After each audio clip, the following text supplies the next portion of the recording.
The text came through at 6:47 p.m. on a Tuesday, right as I was leaving our offices in Palo Alto after a 16-hour day. Marcus, Lily, about the wedding next month. We need to talk. I stopped walking, standing in the middle of our lobby with its floor-to-ceiling windows overlooking the Stanford campus in the distance.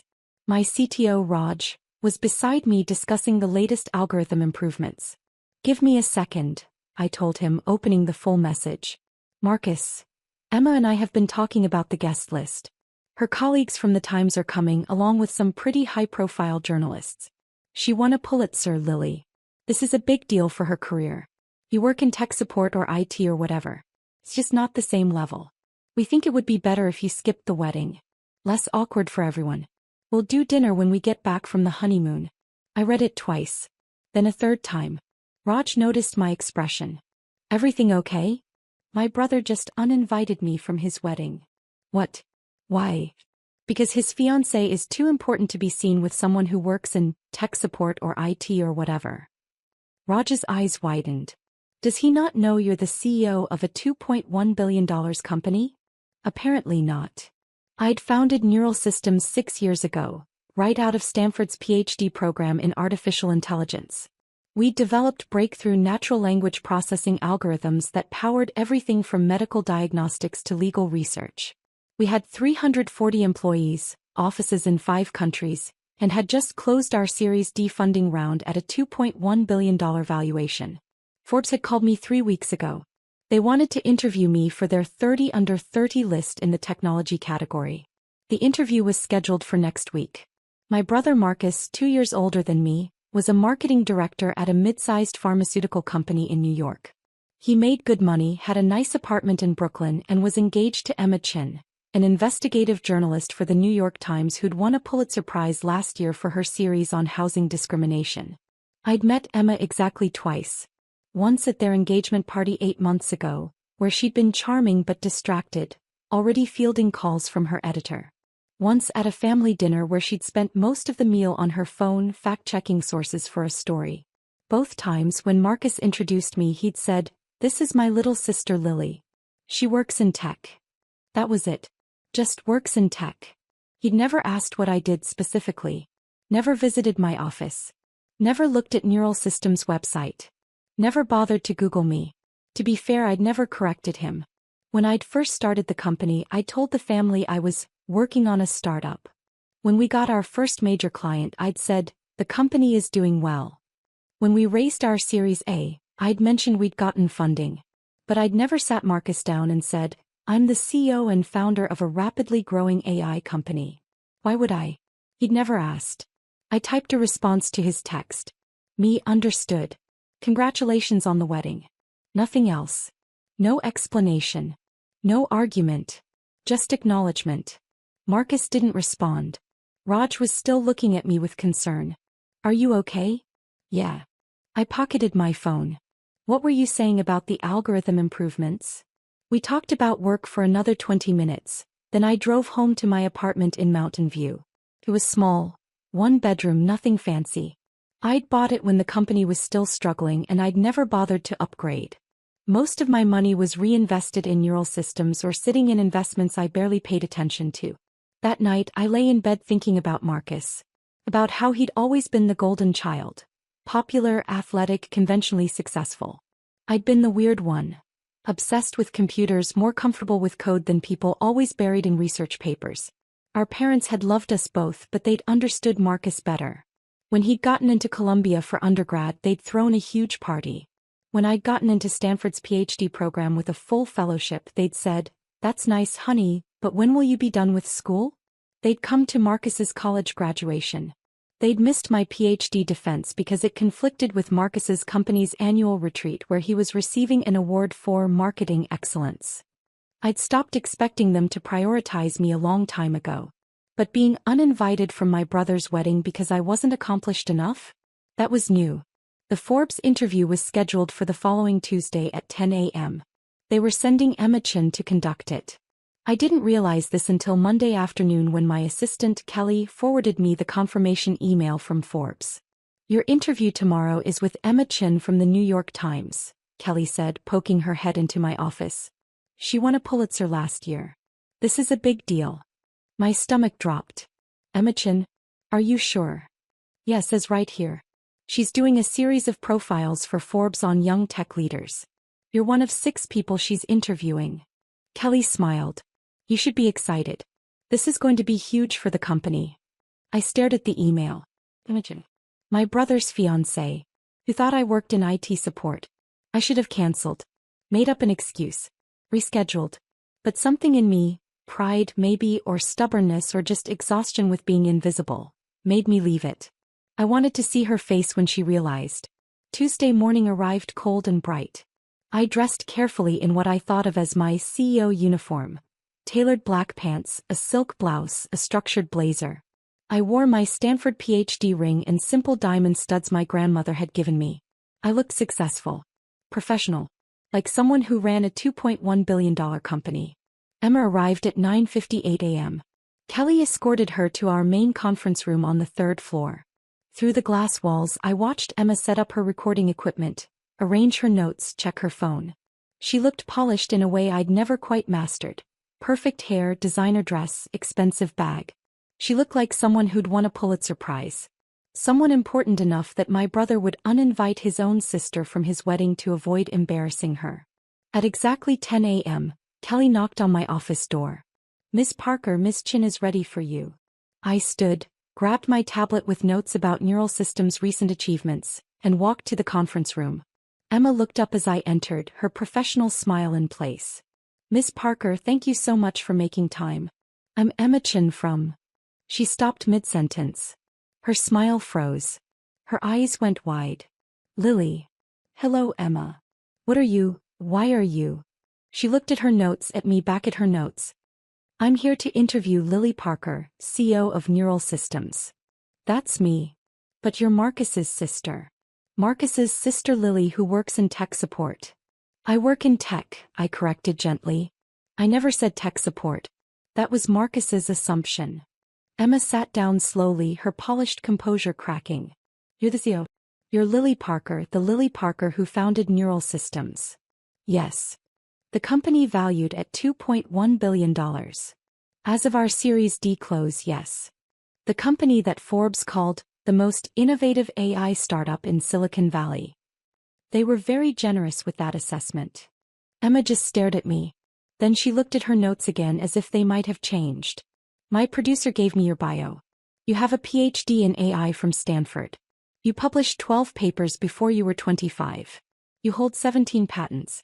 You were named one of MIT Technology Review's Innovators Under 35. 18 patents now, actually. We just got approval on the latest one. And Marcus thinks you do tech support. IT support, I think, was his exact phrase. Tech support or IT or whatever. Emma closed her eyes. When she opened them, she looked genuinely distressed.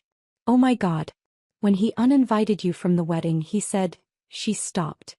He said you'd won a Pulitzer and I worked in IT. That it wasn't the same level, I finished for her. You knew? He told you that. He texted me last Tuesday. Emma put her head in her hands. I didn't know. He told me his sister couldn't make the wedding because of work conflicts. He said you felt uncomfortable around his professional friends. He made it sound like you were shy and preferred to keep to yourself. I am shy, I said. That part's true. But I didn't uninvite myself. No. He uninvited you because he's an idiot who doesn't know his own sister is more successful than both of us combined. I sat down across from her. Should we do the interview? I can't. Emma looked at me helplessly. Lily, I'm supposed to be interviewing you about your groundbreaking work in AI, about building a billion-dollar company before 30, about being a woman in tech. And all I can think about is that my fiancé is such a self-absorbed ass that he doesn't even know what his own sister does for a living. He's not self-absorbed. He's never been interested in my work. Our parents weren't either. I'm used to it. That doesn't make it okay. No, I agreed. But it's reality. Emma was quiet for a long moment. Then she picked up her pen. Hey, let's do this interview. And I'm going to do it properly as a journalist, because your work deserves proper recognition. But after, she paused. After we need to talk.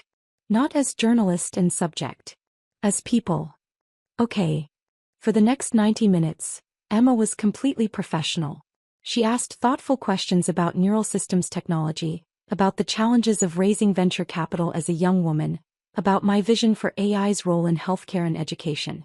She asked about the technical breakthroughs we'd achieved, about our company culture, about how I'd built a team of world-class engineers. I relaxed into it. This was comfortable territory, talking about my work, explaining complex algorithms, discussing the future of artificial intelligence. This was who I was. Emma was good at her job. She knew when to dig deeper, when to let me talk, when to challenge my assumptions. I could see why she'd won a Pulitzer. At 11:30 she turned off her recorder. "That was incredible," she said. "Seriously, Lily.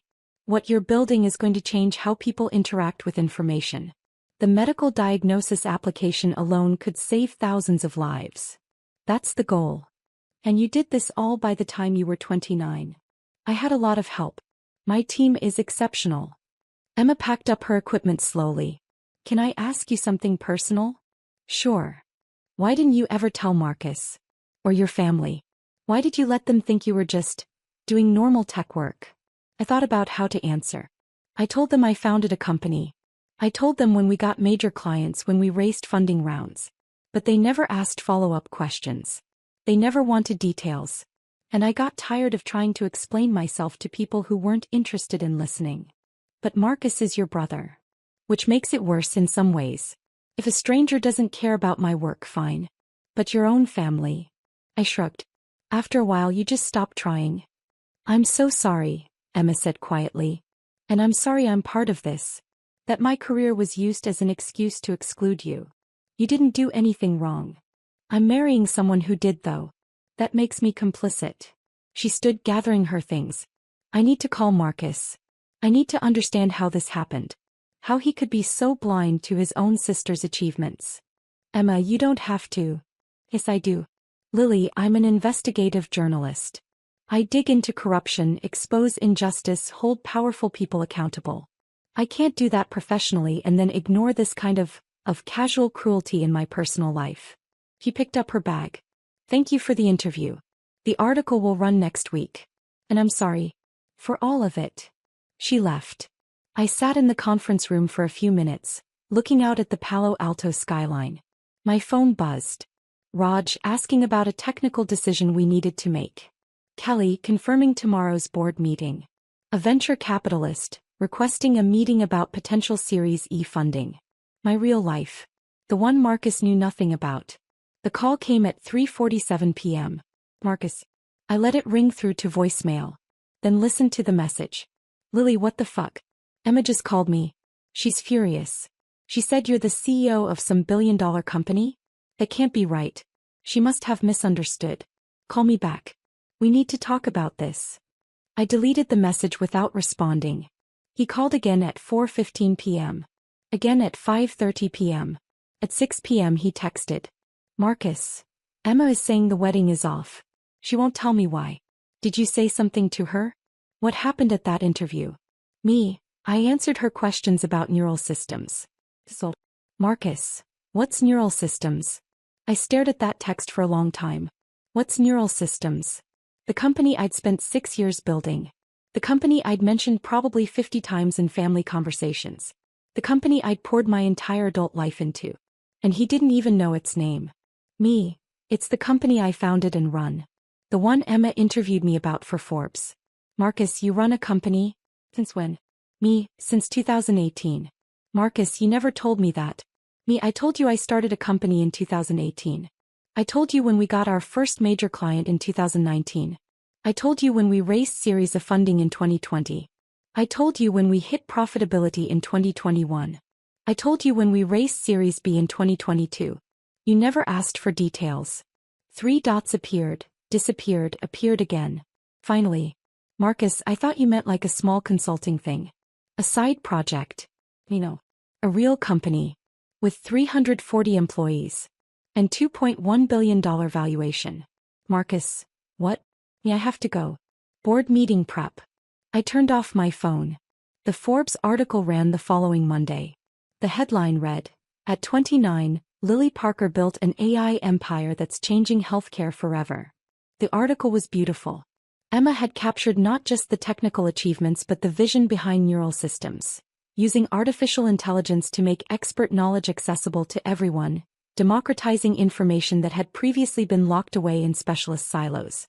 She quoted me extensively, included photos of our offices and our team, detailed our major breakthroughs. She called me one of the most important young voices in technology, and a model for what's possible when brilliant minds tackle real-world problems. The article went viral. By Tuesday morning, we'd received 147 media requests. The Wall Street Journal wanted an interview. TechCrunch wanted a profile. NPR wanted me on their show. My phone, which I'd turned back on Monday night, had 23 missed calls from Marcus and 14 text messages. I read through them. They progressed from confusion to anger to panic to something that looked like genuine distress. Marcus, why didn't you tell me? Marcus, Mom and Dad are freaking out. They had no idea either. Marcus. Emma broke off the engagement. She said she can't marry someone who doesn't even know his own sister. Marcus. Lily, please call me. I need to understand what happened. Marcus, I know I fucked up. I know I should have paid more attention. But please talk to me. The last message had come at 2:47 a.m. Marcus. I read the Forbes article. You're incredible. I had no idea. I'm so sorry. I should have felt vindicated. Triumphant even.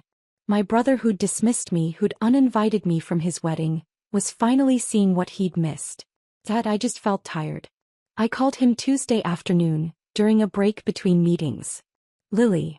He answered on the first ring. Thank you for calling. I've been going crazy. I've been busy. I know. I read about it. The Forbes article, and then I Googled you, and holy shit, Lily. You're everywhere. There are articles about you in Bloomberg, in TechCrunch, in Wired. You gave a keynote at some AI conference. You were on a panel at Stanford. You're on the board of 2 nonprofits. Yes. Why didn't I know any of this? Because you never asked, Marcus. Not once in 6 years did you ask me what I was actually working on. What my company did. What my title was. Whether things were going well. I don't know what I thought. That you were doing okay but nothing special. That you were happy with a quiet tech job. I have a PhD from Stanford. I published 12 papers before I graduated. What part of that suggested I wanted a quiet job? Silence. Then, I'm an idiot. Yes. Emma won't talk to me. She said I don't see the women in my life clearly. That I assumed you were less successful because you're my little sister and you're quieter than me. She said it's a pattern of casual sexism she can't ignore. She's right. I know she's right. But Lily, you're my sister. If this was some stranger, fine, I'm an ass who makes assumptions. But you could have corrected me. You could have told me what you were doing. I did tell you. Over and over. You just didn't listen. More silence. What do I do? He asked finally. How do I fix this? I don't know if you can. Not quickly. This isn't about one mistake, Marcus. It's about 6 years of not caring enough to pay attention. It's about uninviting me from your wedding because you were embarrassed by what you thought I did. It's about, I stopped feeling the anger I'd been suppressing finally surface. It's about the fact that I achieved something remarkable and my own family didn't even notice. I notice now. Because you were forced to. Because Emma confronted you. Because Forbes published an article. Not because you actually looked at me and saw who I was. You're right. His voice was thick. You're absolutely right. And I'm sorry. I'm so fucking sorry, Lily. I know you are. But sorry doesn't fix 6 years. What about Emma? Can you talk to her? Tell her I'm trying to understand, to be better. No, I said firmly. Emma made her decision based on who you showed her you were. That's between you two. I'm not going to advocate for you when I'm not sure you've actually changed. I have changed. Reading about your work, seeing what you've built. That's not change, Marcus. That's just finally having information. Change is recognizing why you didn't have that information. Why you never sought it out. Why you made assumptions about your sister's life and never questioned them. He was quiet for a long time. Will you at least have dinner with me? Let me try to understand. Maybe. Eventually. Right now, I have a company to run and about 100 media requests to handle because Forbes called me one of the most important young voices in technology. I paused. Which you would have known about if you'd ever Googled me. I'll Google you every day from now on. he said, trying for humor. Don't. Just talk to me. Actually ask me questions. Actually listen to the answers. That's all I ever wanted. I hung up before he could respond. Emma called me 3 days later. Lily, it's Emma. I hope it's okay that I'm calling. It's fine. I wanted to let you know.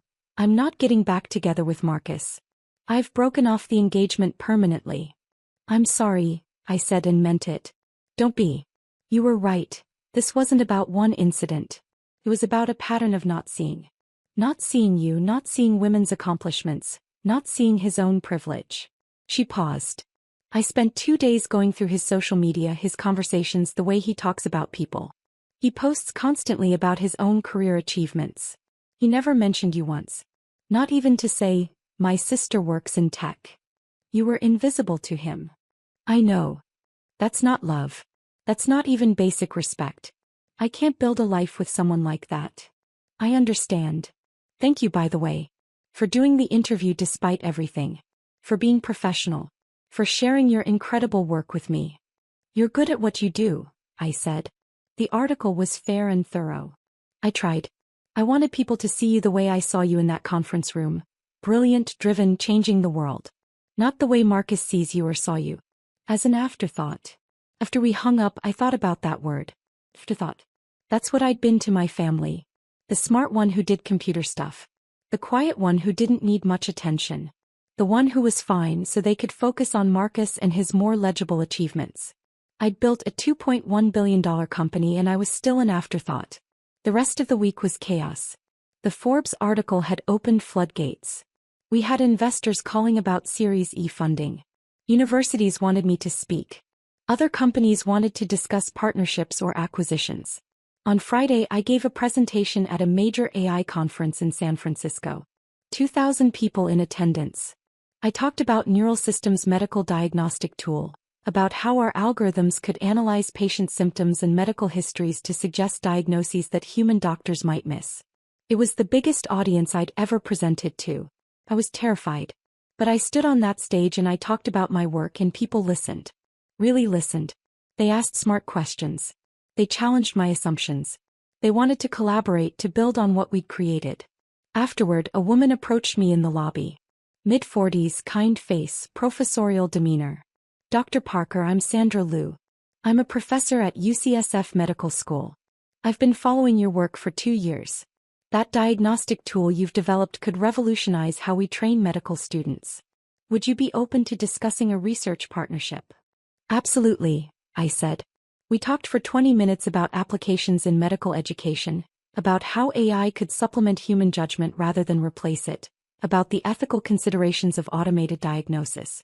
You're doing important work, she said as we exchanged contact information. Don't let anyone diminish what you've accomplished here. Walking to my car, I called my parents.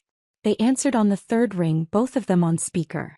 Lily, we were just talking about you, Mom said. We read the Forbes article. We had no idea you were doing so well. I've been telling you about the company for 6 years. Well, yes, but you never said it was this big. $2.1 billion? That's like Mark Zuckerberg money. It's really not. We're not Facebook. Still. Our daughter, the CEO. Dad's voice was warm. Proud. We're telling everyone. The neighbors, our friends, everyone. Did you tell them you didn't know what I did until Forbes published an article? Silence. Lily, Mom said carefully, that's not fair. You were always so private about your work. I wasn't private. I was available. You just never asked. More silence. You're right, Dad said finally. We didn't ask. We should have. We're sorry. It was something. Not enough, but something. Marcus is devastated, Mom added. Emma broke off the engagement. He says it's because of what happened with you. It's because of how Marcus treated me. There's a difference. He's your brother.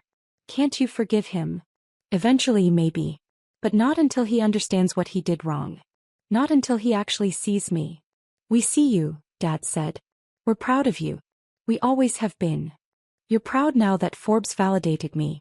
You're proud now that you have something to brag about to your friends. But when I was doing the hard work, when I was building this company from nothing, struggling through the early years, you didn't care then. That's not true. It is true. When I told you we'd raised our Series A, you asked when I was going to get a real job. When I told you we'd hit profitability, you changed the subject to Marcus's promotion. When I told you we'd raise Series B, you asked why I wasn't dating anyone. My voice was steady but my hands were shaking. I love you both. But you've never cared about my work.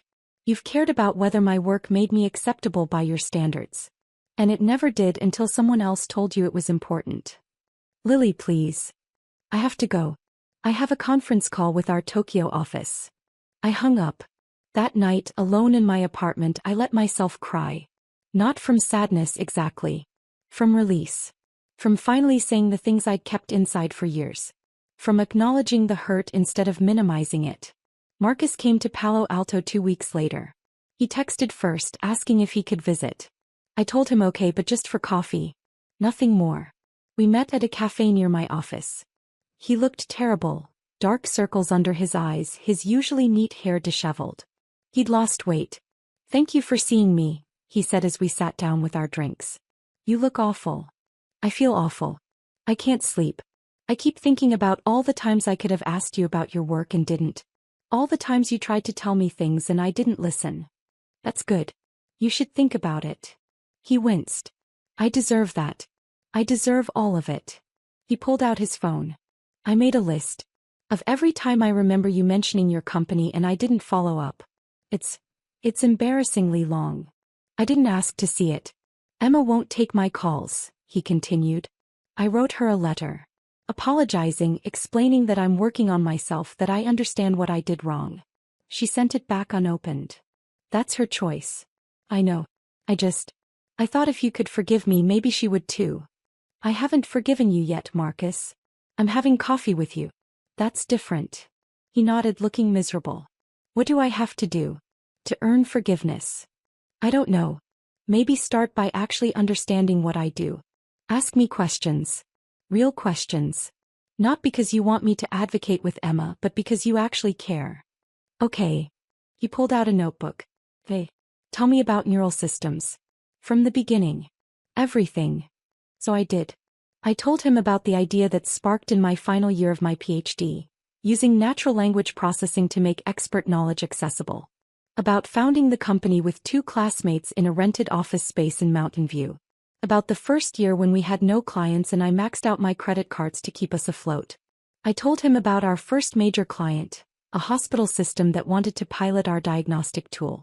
About the terrifying moment when we pitched to our first venture capital firm. About the series of funding that let us hire real engineers and expand our technology.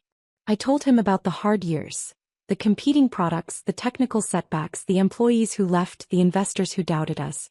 About the moment when our algorithm correctly diagnosed a rare condition that 3 human doctors had missed, and we realized we were onto something real.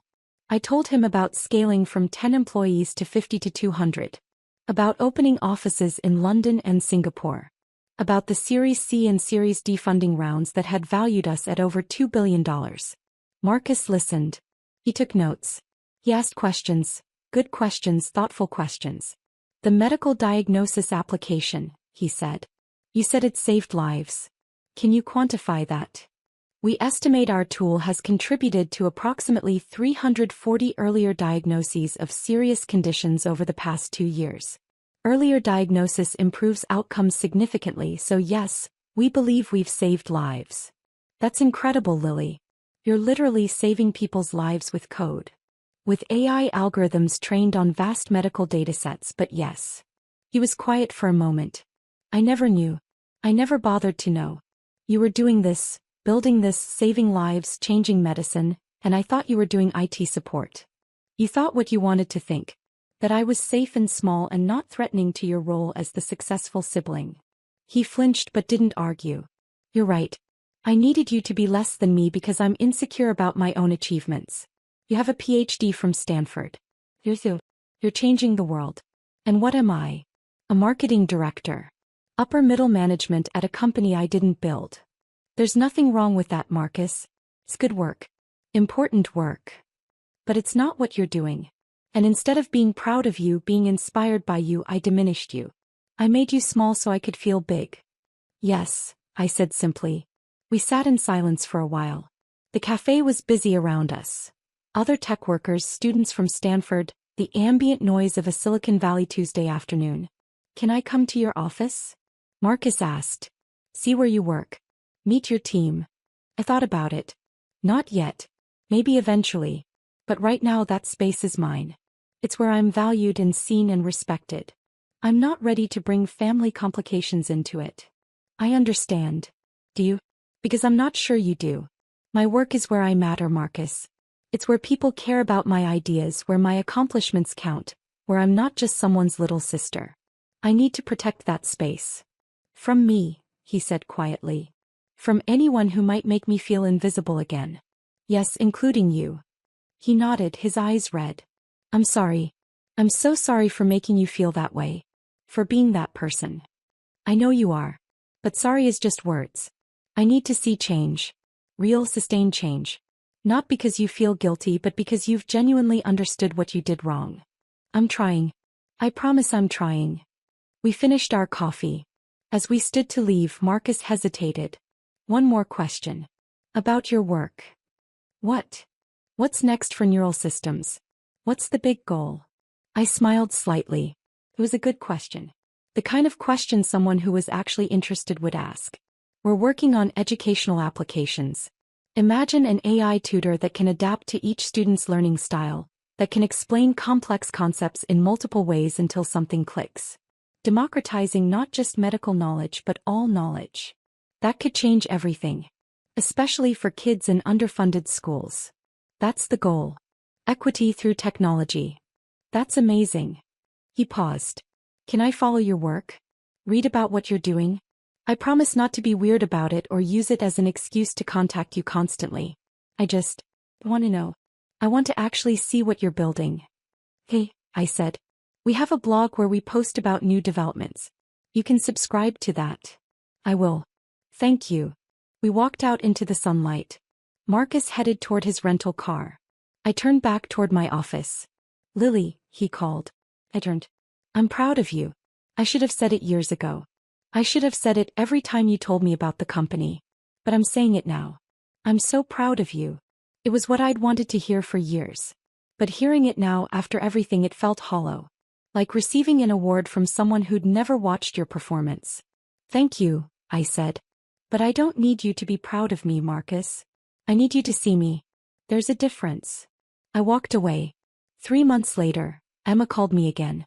Lily, I hope I'm not overstepping. But I wanted you to know. I'm working on a longer piece about women in tech for the Times. I'd like to include you if you're willing. What's the angle? How the tech industry sees women versus how it should see them. About accomplishment that goes unrecognized because it doesn't fit expected narratives. About what it takes to succeed when you're constantly underestimated. She paused. About being invisible to the people who should see you most clearly. That's personal. It is. But I think it's important. And I think your story could help other women who feel unseen. I thought about all the young women in STEM programs, working twice as hard for half the recognition. About the brilliant engineers on my team who told me about being dismissed by professors, investors, even family members. Hey, I said. Let's do it. The article ran in the New York Times Magazine 2 months later. Emma had interviewed dozens of women in tech, but my story anchored the piece. The PhD from Stanford who built a billion-dollar company while her own family thought she did IT support. The response was overwhelming. I received hundreds of emails from women sharing their own stories of being underestimated, overlooked, dismissed. From daughters whose parents didn't understand their work. From sisters overshadowed by brothers. From women who'd achieved extraordinary things and still felt invisible. I responded to as many as I could. Shared resources, made connections, offered advice. One email stood out. It was from Marcus. Subject: I read the article. Lily. I read Emma's piece in the Times. Seeing our story in print from your perspective made me realize how much damage I did.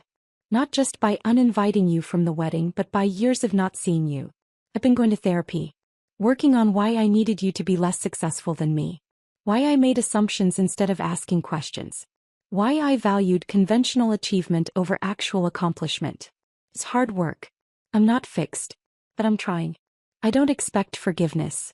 I don't expect a relationship like we had before. We never really had a relationship where you were fully seen. But I want you to know I see you now. I read about your work. I follow neural systems. I'm learning about AI so I can understand what you're doing. Not because I feel guilty, but because you're my sister and you're remarkable and I want to know who you actually are. I'm proud of you. Not because Forbes told me to be, but because I've done the work to understand what you've built, what you've overcome, what you're trying to change about the world. I love you. I'm sorry it took me so long to show it. Marcus. I read it 3 times. Then I called him. Lily, he answered surprised. I didn't expect you to call. I read your email. You're in therapy. Yeah. Twice a week. It's helping. I'm starting to understand why I did what I did. Why I needed you to be small.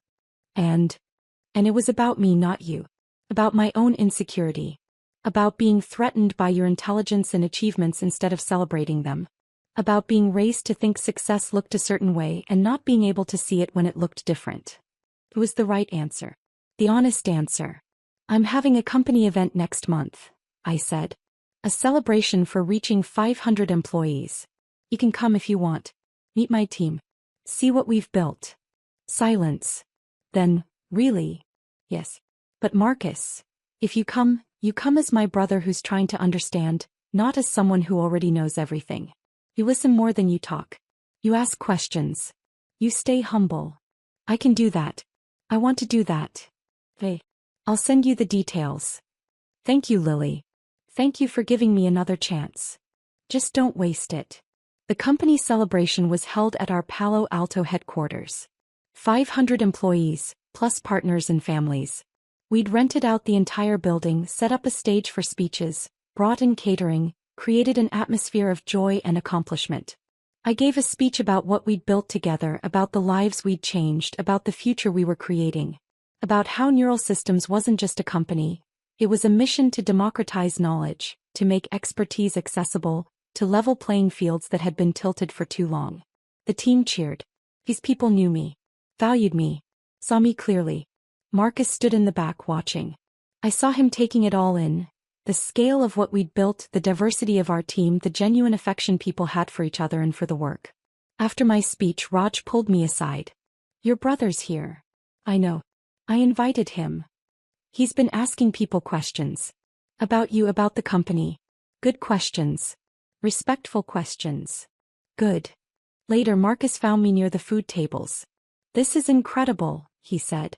The energy here, the people, they really believe in what you're doing. They should. We're doing important work. I know. I understand that now. Really understand it.